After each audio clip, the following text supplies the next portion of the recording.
ሰላም ጤና ይስጥልኝ ውድና የተከበራችሁ ውድ የቻናሌ ቤተሰቦች እንዴት አላችሁ? እግዚአብሔር ይመስገን ሰላም ነኝ። ሰላማችሁ ይብዛልኝ። ለዚህ ቻናል አዲስ የሆናችሁ ሰብስክራይብ፣ ላይክ እና ሼር በማድረግ ቤተሰብ ሁኑ። ቤተሰብ የሆናችሁ ላይክ እና ኮሜንት እያደረጋችሁ አበረታቱኝ። ዛሬ ይዤላችሁ የመጣሁት የሐረግ ድራማ ትዕይንት ነው። እስከ ቪዲዮ ፍጻሜ ድረስ አብራችሁን ቆዩ።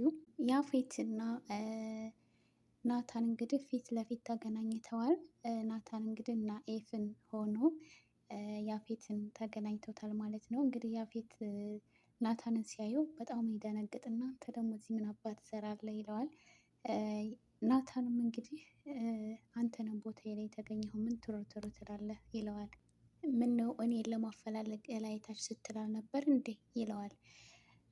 ያፌትም ሳቅ በማለት እኔ ነኝ አንተን ለማግኘት ታች ላይ የምለው ትሰማኛለህ፣ እኔ አንተን ለማግኘት ሰከንድ እንኳን አይወስድብኝም ይለዋል። ናታንም እንግዲህ በኮንፊደንስ ሆኖ እሺ በቃ ልሂድ ፈልገህ አገኘኝ ይለዋል። ደግሞ ባለፈው የላካቸው ሴቶች በጣም ቆንጆና ጣፋጭ ናቸው፣ አንተ አዘጋጅ እኔ ወስዳለሁ ይለዋል። ያፌት እንግዲህ በጣም ይናደድና ስለምን ሴቶች ነው የምታወራው? ቆይ አንተ እዚህ ቦታ እንዴት ነው የተገኘኸው? ይለዋል። ናታንም እንዴትም ልገኝ እንዴት እኔ እሱን ላንተ ማብራራበት ጊዜ የለኝም ይልና የቀጠርከኝ ለ15 ደቂቃ ነበረ እሱንም ጨርሰሃል። ከዛ ያፌትም ቆይ የምፈልገው ሰው አንተ እንደሆንክ እየነገርከኝ ነው ይለዋል። ቆይ አንተ የምታውቀው ናታን እና ኤፍን መሆን አይችልም? ያፌትም አይ እሱ ሊሆን አይችልም፣ ያ ፈሪው ናታን አገርን ያንቀጠቀጠው እና ኤፍን በጭራሽ ሊሆን አይችልም። ብቻ ስሙ ለውጥ አያመጣም፣ ግን እሱን መሆን በፍጹም አትችልም ይለዋል። ናታንም ለምን ለአመታት ስር ተቀምጬ ስላላወቅክ የተናደድክ እንዴ ይለዋል። እኔም ካንተ በላይ ሆኜ መታየት ላንተ ሽንፈት ነው ማለት ነው ይለዋል። ከዛም ያፌትም እንግዲህ በቃ ስር ስሬ እያልክ ስራዬን የምታበላሽብኝ አንተ ነበርክ ማለት ነው ይለዋል። ቆይ ግን አልገባኝም፣ አንተ ውሻ ከኤፍራታ ጋር ሆናችሁ እየተጫወታችሁብኝ ነው? አንተ ነህ አይደል እኔን አግብታ እንድትሰልለኝ ያደረግከው? ናታንም እኔ ኤፍራታን ከረሳኋት ቆይቻለሁ፣ ከኔ ይልቅ አንተን መርጣ ሄዳለች። እኔ አሁን አዲስ ህይወት ጀምሬያለሁ፣ አዲስ ፍቅረኛ። አንተ የኔን የሆነውን ነገር ሁሉ መውሰድ ትወዳለህ። ስማኝ፣ አሁን ግን ወደ አዲሷ ፍቅረኛ እጠጋለሁ ብትል ያለህን ሁሉ ነው የምወስድብህ። እንደዚህ ቀደሙ በሴቶችና በተወሰነ ነገር ብቻ አልተወህም ይለዋል። ስለዚህ ስሬን እያበላሸብኝ ያለሁ አንተ ነህ ማለት ነው ለበቀል። ቆይ ግን አልገባኝም፣ ኤፍራታን እኔን እንድታገባ ያደረግካት አንተ ነህ አይደል ይለዋል። አሁን ፊት ለፊትህ የቆመው ናታን አይደለም ናኤፍ ነው፣ ናኤፍ ይለዋል። ናኤፍ ደግሞ የማንም እርዳታ አያስፈልገውም ብሎት ሁሉም ራሱ ማድረግ ይችላል ይለዋል። ከዛ ያፌትን በጣም ይናደድና አንተ ደደብ፣ ቆይ እንዲህን እንዴት ነው ማድረግ የቻልከው? ቆይ ማነው ከኋላ ከጀርባ ያለው ይላል። በቃ አሁን አብረን የመስራት ሀሳቡን የተውከው ይመስለኛል። ናኤፍን እንጂ ናታንን አገኛለሁ ብለህ አላሰብክም። በህልምህም ይሁን በእውንህም እንደዚህ የሚፈታተነኝ ናታን ነው ብለህ አላሰብክም። በቃ አሁን ስራ ስላለብኝ ልሄድ ይለዋል። ከዛ ያፌት የሚያዝ ያደርግና ቆይ እውነት ይህ ትልቅ ቢዝነስ እየሰራ ያለው ናኤፍ እውነት አንተ ነህ ይልና አብሬ ለመስራት ዝግጁ ነኝ ይለዋል። ግን ያፈሪ ናታን እሱ መሆንን አይችልም ይለዋል። ከዛ ናታንም እሱን ወደፊት የምናየው ይሆናል። ለማንኛውም ከኔ ጋር መስራት ፍላጎት ካለ ከኔ ሰዎች ጋር መጨረስ ትችላለህ ይለዋል። ከዛ ጥሎት ይሄዳል። ያፌት እንግዲህ በጣም ይናደዳል። በቃ ናታንም እንግዲህ ጀነን ኮራ እያለ ጥሎት ይሄዳል ማለት ነው። ያፌትን በጣም ተናዶ ጓደኛው ጋር ይደውልና እንዲመጣ ያደርገዋል ማለት ነው። ታሪኩም ሲመጣ እንግዲህ ማለትም የያፌት ጓደኛ ማለት ነው ናታን እንደሆነ ምናምን ሲነግረው እሱ ራሱ በጣም ማመን ያቅተውና እንዴት እኛ የምናውቀው ናታን አይደለም አይደል ይለዋል። ከዛ እንደሆነ ሁሉንም ነገር ይነግረዋል ማለት ነው። ከዛ ቆይ ለምን እህቱን ፂን ይዘን አናስፈራረው ምናምን ሲል ከዛ ያፌት እንግዲህ እሷ አንድና የምሳሳላት ውዷ እህቴ ናትና ሁለተኛ ይሄን ሀሳብ ደግመህ ብታስበው ራሱ እገልሃለሁ ብሎ ያስፈራረዋል። እንግዲህ እዚህ ጋር የምንረዳው ያፌት ፂን እንደሚወዳት ነው። ከበፊቱም ቢሆን አንዳንድ ቪዲዮ ላይ እንዳየነው ለፂ ትልቅ ቦታ አለው። ግን ታሪኩ ደግሞ ናታንም እኮ ቢሆን ወንድምህ ነው። እኔ አንዳንድ ጊዜ በጣም እፈራለሁ፣ ያልሆነ ውሳኔ እንዳትወስን እፈራለሁኝ ይለዋል ማለት ነው። ከዛ ያፌትም እንግዲህ ናታን መቼም የኔ ወንድም ሊሆን አይችልም፣ አባቴ እኮ እሱ ከተወለደ ወዲህ ነው እኔን ጥሎኝ ሄደው እያለ ይላል ማለት ነው። እና ቢንያም እና ፂም እንግዲህ ይገናኛሉ። እንግዲህ ፂ ቢንያምን ስታገኙ በጣም ደስ ይላትና ላይ ነው የመጣሁት፣ አሁን እንዴት ነህ ደህና ነህ ትለዋለች። ቢንያምም ሰው ሊያይሽ አልፈልግም ማለት ምን ማለት ነው? አትሰሚም እንዴ? ላይሽ አልፈልግም እኮ ብዬሻለሁኝ፣ አይገባሽም እንዴ ይላታል። እሷም ይገባኛል፣ ግን እንዴት እንደሆንክ ላይ ብቻ ነው የመጣሁት ትላለች። ከዛ ቁስሉን ልትዳብስለት እጇን ስትዘረጋ እሱም ያዝ ያደርግና ያቆሰልሽውን ቁስል ለማከማት ሞክሪ፣ ሁለተኛ ዓይንሽን ማየት አልፈልግም ይላታል። ፂም በጣም ትናደዳለች። እባክሽን የወደድኩሽን ያህል በጣም እንድጠላሽ ማታደርገኝ ይላታል። ከዛ ፂ በጣም ትናደድና ታለቅሳለች። ምክንያቱም እንግዲህ ቢንያም አቤል ባለፈው እንዳገተው ፂ እንዲያግተው እንዳደረገችው ወይም ደግሞ እንዲደበድበው ያዘዘችው ፂ እንደሆነች ያስደበደበችው ነው የነገረው እና ቢንያም እንግዲህ በጣም በፂ ተናዶባታል። ሊያያትም ለራሱ አይፈልግም። ፂም እንግዲህ ቆይ ምን እያልክ እንደሆነ ሊገባኝ አልቻለም፣ ምን እያልክ ነው ስትለው ያ አቤል ሁሉንም ነገር ነግሮኛል፣ እኔ እንቅፋት እንደሆንኩብሽ እና እሱም ደግሞ እኔን እንዲደበደብ እንዳደረግሽው ወይም ደግሞ ትምህርት እንዲሰጠኝ ያደረግሽው አንቺ እንደሆንሽ ነግሮኛል ይላታል ማለት ነው። ከዛ ፂም እንግዲህ በሁኔታው በጣም ትደነግጥና ታዝናለች።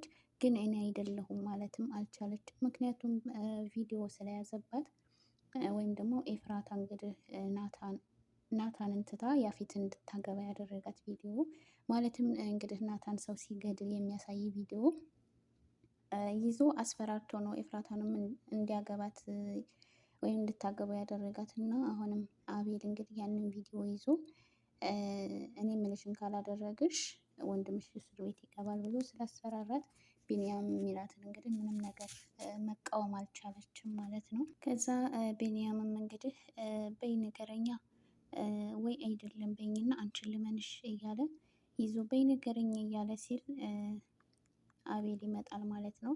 አቤልም እንግዲህ ምን ታደርጋለህ እሷ ጋር ጫፏ እንዳትደርስ እኮ ነገር ነበረ ብሎ ይለዋል ማለት ነው። ቢንያም በጣም ተናዶ ወንድ ከሆንክ ፊት ለፊት ተጋፈጠኝ፣ ሱሪ ለብሰህ ወንድ ልጅ ከኋላ አያጠቃም ብሎ ጥሎት ይሄዳል ማለት ነው። ፂም እንግዲህ አቤልን በጣም አውሬ ነሽ፣ ጨካኝ ነህ፣ ከያፌት የባስክ ጨካኝ አውሬ ነህ እያለ ትለዋለች ማለት ነው። ከዛ እንግዲህ አቤል ከሄደ ወዳ ፂ ወደ ቤት እየሄደች ኤፍራታ ጋር ትደውልና እያለቀሰች ኤፍራታ እንድትመጣ ትነግራታለች ማለት ነው። ኤፍራታ እንግዲህ ስትመጣ በሁሉንም ነገር ትነግራታለች ማለት ነው። አንቺ የከፈልሽውን መስዋዕትነት ሁሉ ገደል ገባ፣ ያንን ቪዲዮ አቤል እጅ ገብቷል ስትላት በጣም ኤፍራታ ራሱ በጣም ታዝናለች፣ ታለቅሳለች። ይህን ሁሉ መስዋዕትነት የከፈልኩት እኮ ለዚህ ነው፣ በቃ አሁን ናታን እንዴት አድርጌ ነው የማድነው እያለች ታለቅሳለች ማለት ነው ኤፍራታ። እንግዲህ ናታን ወደ ዲያራ እናት ይሄዳል ማለት ነው። ያደረገውን ነገር ሁሉ እንዳስደሰታት ትነግረዋለች ማለት ነው። እንግዲህ ቁጭ ብለው እያወሩ ሳለ የዲያራ ወንድም ይመጣል። ከዛ ናታንን ትደብቀዋለች ማለት ነው። እሱ ደግሞ ሲመጣ ናታን ተደብቆ ከዛ እሱ ሲወጣ ይወጣል ከቤት ማለት ነው። እንግዲህ የዲያራ እናት ናታን መጀመሪያ ዲያራን የቀረባት ከዲያራ እናት የሆነ ነገር ፈልጎ ነበረ። ግን አሁን አልሆነ ስራ ውስጥ እኔ በራሴ አመለካከት የገባ ይመስለኛል። ምክንያቱም ያፌትን ለመጣል ወይም ደግሞ ከያፌት በላይ ሆኖ ለመታየት ያልሆነ ወንጀል እየሰራ ያለ ይመስለኛል ማለት ነው። ግን መጨረሻውን አብረን የምናየው ይሆናል። ከዛ ያፌት እንግዲህ ወደ ሉሊት ይደውልና የናታንን መውጫና መግቢያ ተከታትላ እንድትነግረው ወደ ቤት ሲገባ ሲወጣ ይነግራታል ማለት ነው። እንግዲህ ትምህርት ወስደሻል፣ ከእንግዲህ በላይ የማዝሽን ስራ በአግባቡ ካልሰራሽ ጭንቅላሽን ነው ከአንገትሽ የምለይልሽ፣ አሁን ላሳጣሽኝ 5 ሚሊዮን ብር ጥፍርሽ ራሱ ሲያንስ ነው ብሎ ያስፈራራታል ማለት ነው። ከዛ የናታንን እንድትከታተልለት ከቤት ሲወጣ ሲገባ እየደወለች እንድታሳውቀው ይነግራታል ማለት ነው። እሷም ደግሞ ናታን እኮ ማንም ሰው ሊያታልለው የሚችለው ሰው ነው፣ ችግር የለውም የእሱን ነገር ለእኔ ጣለው ትላለች ማለት ነው። ከዛ እንግዲህ እየተከታተለ ስራውን እያበላሽበት ያለው እሱ እንደሆነ ሲነግራት፣ ቆይ እኔ የማውቀው ናታን ነው የምታወራው ወይስ ሌላ ነው ትለዋለች ማለት ነው። ያፌትም ትሰሚኛለሽ ሴትዮ የምልሽን ብቻ አድርጌ ብሎ ስልኩን ይዘጋባታል። ናታን እውነተኛ ማንነትን በቅርቡ ደርስበታለሁ ብሎ ይላል ማለት ነው። እንግዲህ ያፌት በጣም ተናዷል። ሉሊትም እንግዲህ ወይ ጉድ አሁን ደግሞ የናታን ጥላ ልሆን ነው ማለት ነው ትላለች። እውነት ግን ናታን ነው እንደዚህ የተቀየረው? ስለዚህ የኔም ጥፍር እንዲነቀል ያደረገው እሱ ነው ማለት ነው ትላለች። ጠላትነታችን ከእንግዲህ በኋላ ከእኔ ጋር ነው ትላለች። ከዛ ቤዛ ትመጣለች ማለት ነው። የሆነ አዲስ ነገርም አለ ትላለች። ከዛ ቤዛም ደግሞ በጣም ተናደሻል፣ ምን ሆነች ነው ትላታለች። ሎሊትም ኧረ እኔ ያልተናደድኩም ምን ሆኜ እናደዳለሁ፣ ያቺ ኖራ ቢሆን ነበር ጨጓራዬን የምትለጠው፣ እሷ ደግሞ እዚህ የለችም ትላለች። እሷ ግን ለምንድን ነው የኔን መጥፋት የምትፈልገው? ምን አድርጊያት ነው ትላለች። ቤዛም እንዴ ቤት የለችም እንዴ? ጧት እኮ በጣም ስትጮህ ነበር። አይ በቃ ተኝታ ነው የሚሆነው ትላለች። ወይ የጧት ጨዋታ እኮ ራሱ እኔማ መተኛት አልቻልኩም ነበር፣ ጎረቤት ሁሉ እኮ ምን ሆና ነው እስከሚል ድረስ ነበር ስጮህ የነበረችው። ቆይ እሷ ግን ምን ሆና ነው? ሴት ልጅ እኮ ነች፣ ለምን ታሰድበናለች ትላለች። ቤዛም ቆይ አንቺ ግን ሁልጊዜም ስለ አንቺ ክብር ነው የምትጨነቂ፣ ስለ ሰው መታመም አያሳስብሽም አይደል ትላታለች።